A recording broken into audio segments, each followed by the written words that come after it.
Hey everybody, AC here, and welcome back to another episode of Terrible Theories Remake. This time we are talking about another old theory, Avatar: The Last Airbender, The World Between. Now, for those of you who didn't see the original version, I titled it Avatar: The Last Airbender Lied to Us. And the reason why I titled it that way is because of the spirit world. When we first see the spirit world in Avatar: The Last Airbender, it seems to be just a different plane of existence. You can see the human plane of existence, but you can't interact with it. And that seems to be what the spirit world is, the first time we see it. But then literally every other time we see it, it's full of nature. It's full of nature and crazy spiritual creatures. And then it begs the question, where was Aang the first time? Was he actually in the spirit world?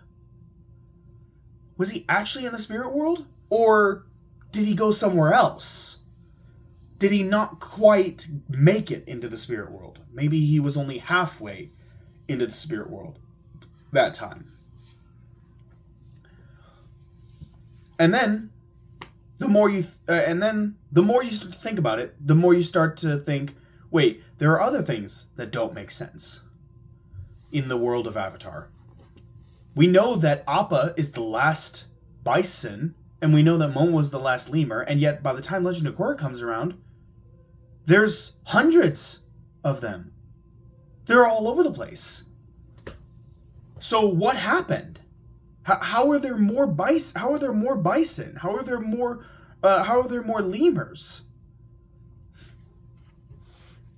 And then on top of that, there were also sand sharks in Legend of Korra. Sand sharks weren't even a thing in Last Airbender. They weren't even a problem. How did a completely new species suddenly appear like that?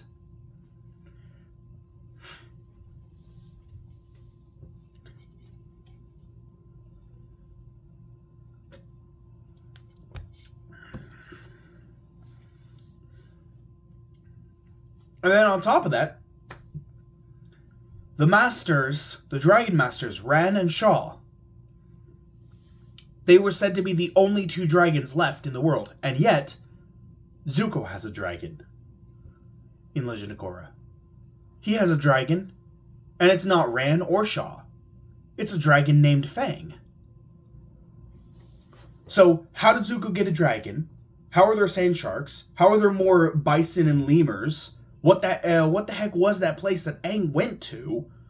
That clearly wasn't the spirit world, because it doesn't look like anything we've ever seen from the spirit world. In any other time he goes there, it looks completely different from every other expedition to the spirit world any Avatar has. And you might think, oh, maybe that's how the spirit world used to be, and and then later on in the series it evolved. Nope, because it was this. We get to see the spirit world in Avatar 1's timeline. In the first Avatar's timeline, we get to see the spirit world and what it looks like. And it looks just like how it does in every other instance we see it. That first time we see the spirit world is the only time where it's different. Because it's not the spirit world.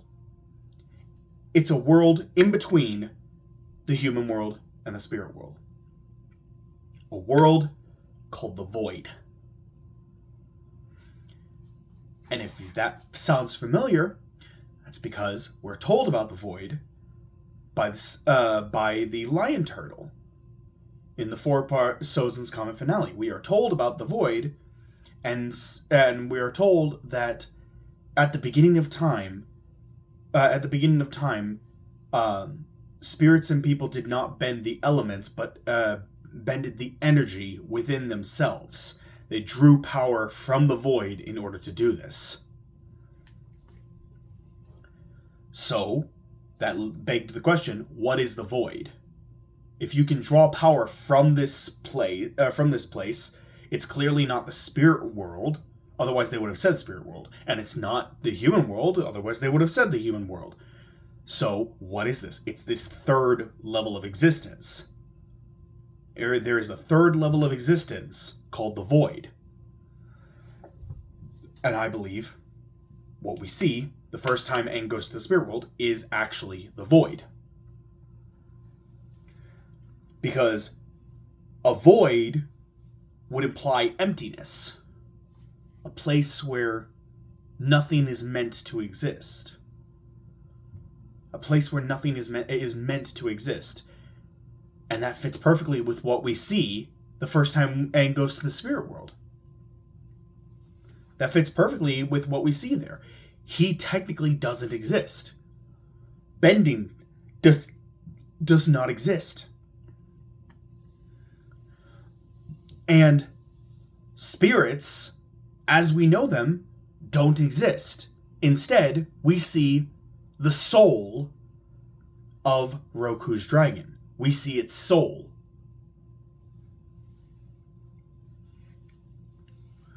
And that it also explains why Aang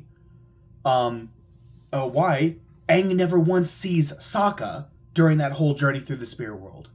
He's flying around on a dragon. You'd think he'd be able to see wherever Sokka was taken. But no, he never sees it because he wasn't in the spirit world. He was in the void. He was in the void, and Fang's spirit was there, waiting for the day it could guide Aang to Roku's statue, to inform him, hey, you need to talk to Roku on this day. It's a third level of existence. The void is a third level of existence, and that's where Aang went the first time. He didn't go to the spirit world. He didn't make it all the way in there. And so he wound up being in the place where nothing is meant to exist. And the void also explains what happened to the bison. And to the bison and the lemurs and the sand sharks and the fact that there's another dragon. They escaped. They escaped from the human world. And maybe they tried to go to the spirit world. Maybe these ancient creatures knew that their safest bet was the spirit world, but they couldn't make it all the way there. And so they wound up getting stuck in the void. And then, as time passed, as the 100-Year War ended and time passed, they were able to come back out and come back into the human world. Suddenly, we've got more bison, we've got more lemurs, we've got sand sharks, we've got more dragons. They were stuck in the void until the 100-Year War was over, and then they were finally able to come back. It explains why all of them still exist in Legend of Korra, and it explains what the heck that place was that Aang went to, and it explains what the heck the void was that the lion turtle told us about. All of it is explained away by the idea that there is a third plane of existence in between the spirit world and human world.